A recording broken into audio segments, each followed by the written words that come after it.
অন্তর্বর্তী সরকারের তথ্য ও সম্প্রচার উপদেষ্টা মাহফুজ আলম কনস্যুলেটে অবস্থান করছেন এমন সন্দেহে নিষিদ্ধ আওয়ামী লীগের নেতাকর্মীরা সেখানে বিক্ষোভ চালিয়ে হামলা ও ভাঙচুর করেছে। এ সময় তারা বিভিন্ন স্লোগান দেয়। সামাজিক যোগাযোগ মাধ্যমে প্রকাশিত বেশ কয়েকটি ভিডিওতে এ চিত্র দেখা গেছে। এছাড়াও কনস্যুলেটে আগত নিরীহ প্রবাসীদের লক্ষ্য করে ডিম ছুড়ে তারা। ভিডিওতে দেখা যায় কনস্যুলেটের সামনে জড়ো হয়ে মিছিল করছেন নেতাকর্মীরা।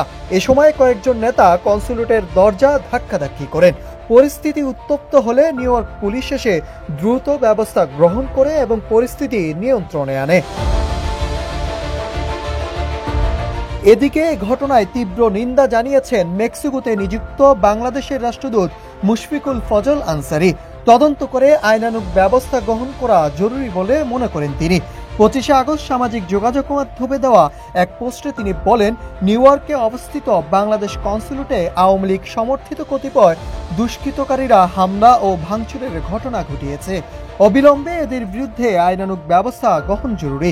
আমি বিশ্বাস করি যুক্তরাষ্ট্রে আমাদের সহকর্মীরা বিষয়টি কর্তৃপক্ষের সঙ্গে আলোচনা করে প্রয়োজনীয় পদক্ষেপ নেবেন।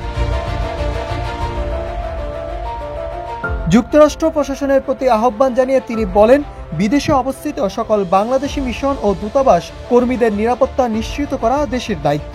বাংলাদেশের গণতন্ত্র ও অর্থনৈতিক উন্নয়নের অন্যতম বৃহৎ অংশীদার যুক্তরাষ্ট্রের মাটিতে বাংলাদেশের পতিত স্বৈরশাসকের সমর্থকদের এমন ন্যাক্কারজনক হামলা কোনোভাবেই গ্রহণযোগ্য নয়।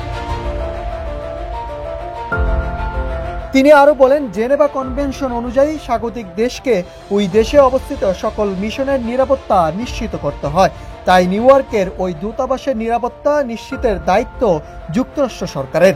এ বিষয়ে আমাদের সহকর্মীদের প্রয়োজনীয় যে কোনো সহযোগিতা প্রদানে আমি প্রস্তুত। Nahid Asad, news desk, Ittefaq.